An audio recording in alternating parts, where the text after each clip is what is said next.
Well, good morning. Thanks for being here this morning on a beautiful, beautiful morning to talk about the next steps with an initiative we really started talking about almost a year ago now, and that's Kids Ride Free transit initiative that we've been working through. I want to thank Roosevelt for hosting us today at their school, and the initiative we're really going to talk about today, if I can step back for a minute, fits within our One Sioux Falls framework and our focus on kids and families. So kids and families is a key tenet of what we're focused on in the community right now in all of our initiatives, whether it be public safety, whether it be roads, whether it be parks, in this case transit. So as we were looking at our kids and families initiative, we're like, what are some things we can continue to do to provide equity and specifically transportation equity in our community? And this just seemed like a no-brainer. Over the past 3 years, we've really been looking at ways to expand our transit system, make it more accessible, provide more efficient, expanded services. I will tell you that's not without a lot of challenges. When we have a city that's 80 plus square miles and trying to provide reliable, consistent public transit over that wide of an area, it's challenging. And our transit system has been a challenging system to run and operate for decades. But that doesn't mean we stop trying to innovate and stop trying to do new things, which is why we're here today. So what we're really trying to do with this is we're trying to attract and retain the next generation of rider in our community. It's very hard to shift the behavior patterns of a 35, 45, 55-year-old person.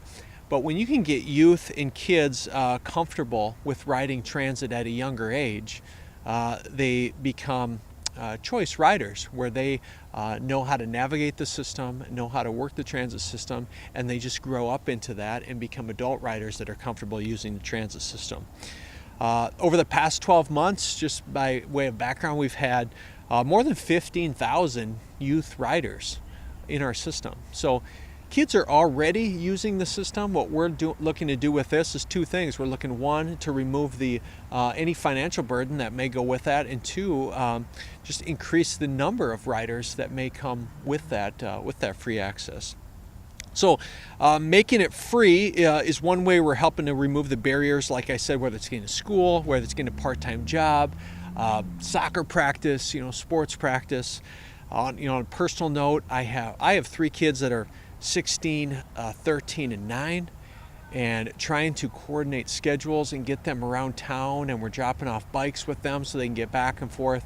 I realize that transit's not going to solve all those problems, but if it can be one solution, we're very excited to implement that. With this change, our goal is to encourage families to choose public transit as part of their daily life. We are also looking at how our transit system can evolve, not only in the way that we're charging or not charging for youth, but we're also having discussions about the sustainability of the system, how we're trying to be climate friendly and eco-friendly with our bus fleet. We have an on-demand transit pilot that we've been working on for several years. And in the future years, and you'll hear more about this at future press conferences and future releases, we're going to keep innovating this transit system. We have to. And in fact, our budget that you'll hear a first reading on next Tuesday, we have a pretty large increase that we're proposing to our transit budget for the next 5 years to make sure the transit fund stays sustainable and that we can support things like this. Could we get to a point even where we have transit that is free to everyone, potentially? We'll keep looking at that model as well. We're not ready to go there yet, but there are communities that are doing that. So we're letting them pilot that and see how that's working in other communities. But I share that only as one example of ways we're continuing to look at the system and make sure that we can support it and keep it sustainable. Before I turn it over to Sam, I just want to give a hat tip to our leaders at Sioux Area Metro, Robert, the drivers, the entire team.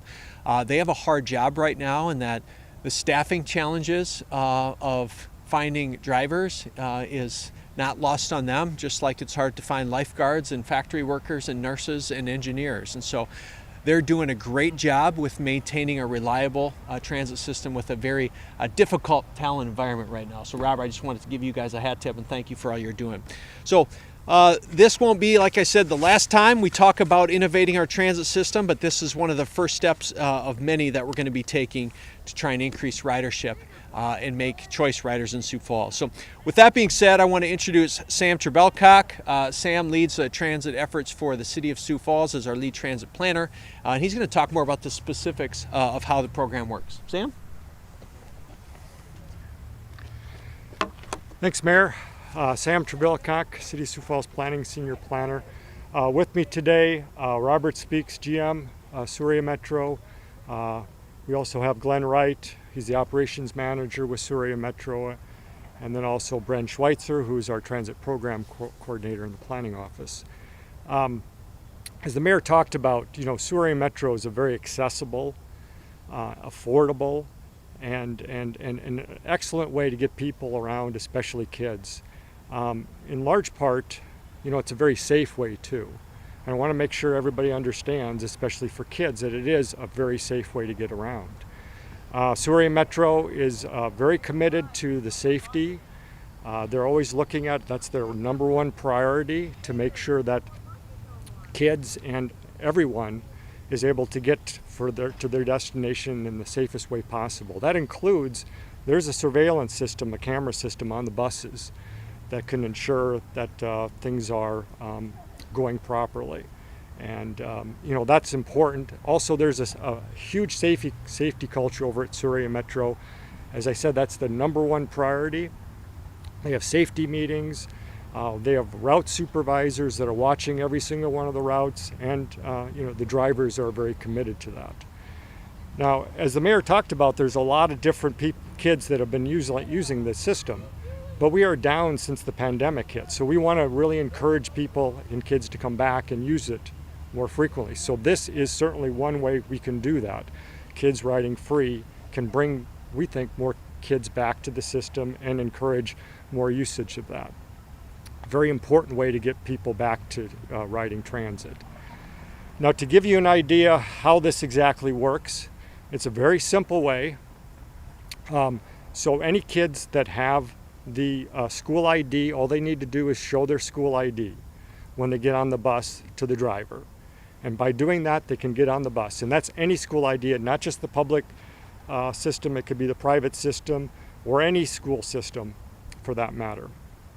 Now, if they don't have a school ID and they're a middle or high school age child, all they need to do is go down to Sioux Area Metro office and they can get what's called the Freedom Pass. And that's free of charge, and they can get one of those if they don't have a school ID.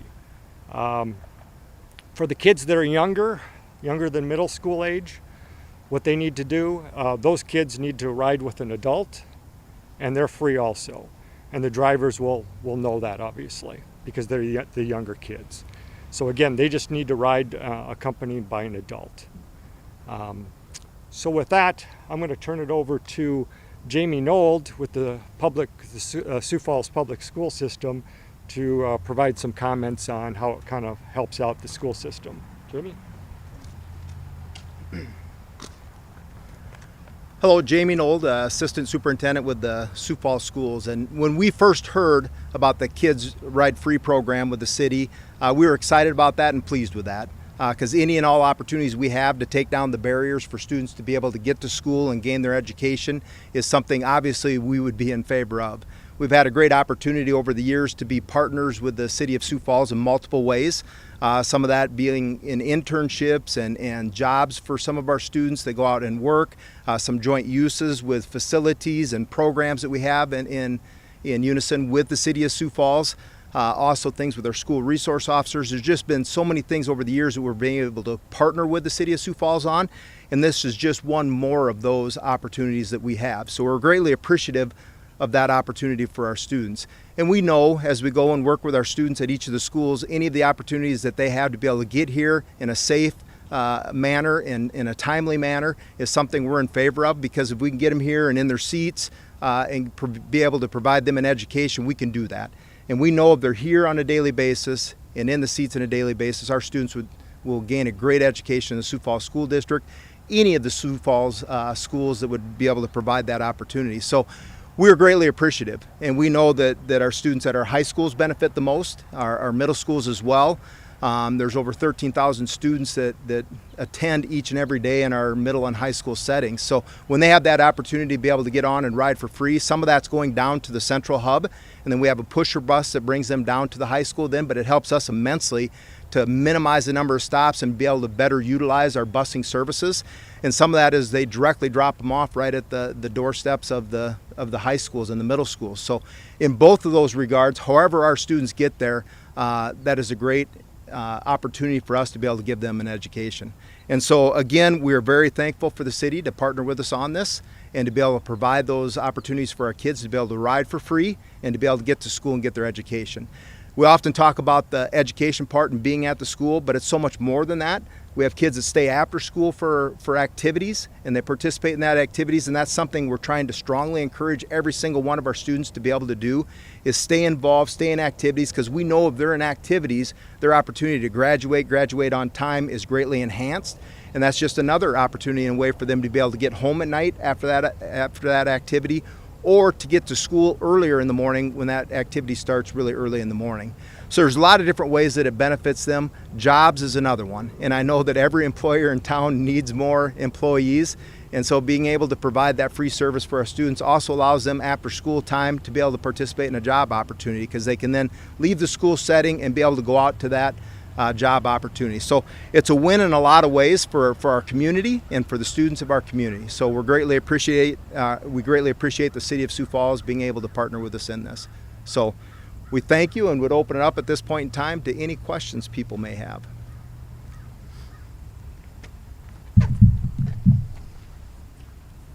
Any questions on the program, details, rollout?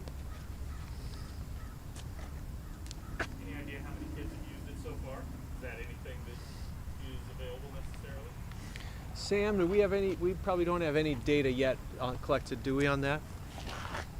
No, because I mean, really the program just started when the school year started officially. Although it was free, for the summer too, and we've been doing that for the summer for quite a number of years. But as the mayor said, 15,000 kids used the transit system last year, and many of them.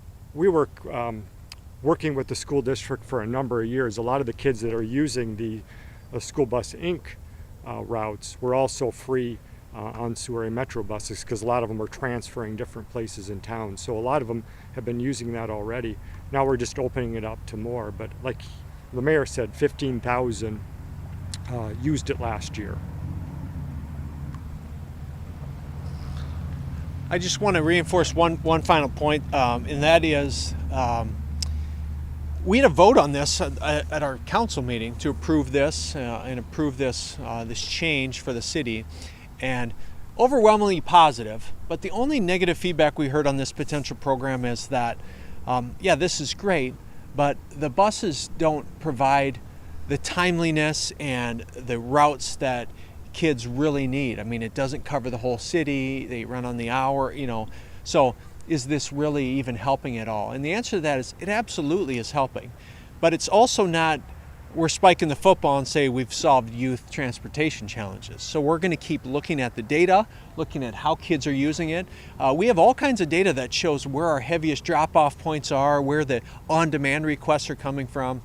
And we'll keep innovating the system. So I just want to reinforce, this is the first step, I think, in several innovations we're going to be seeing over the next several years to make sure our transit system is fair, is equitable, and as efficient as possible for everyone in the community.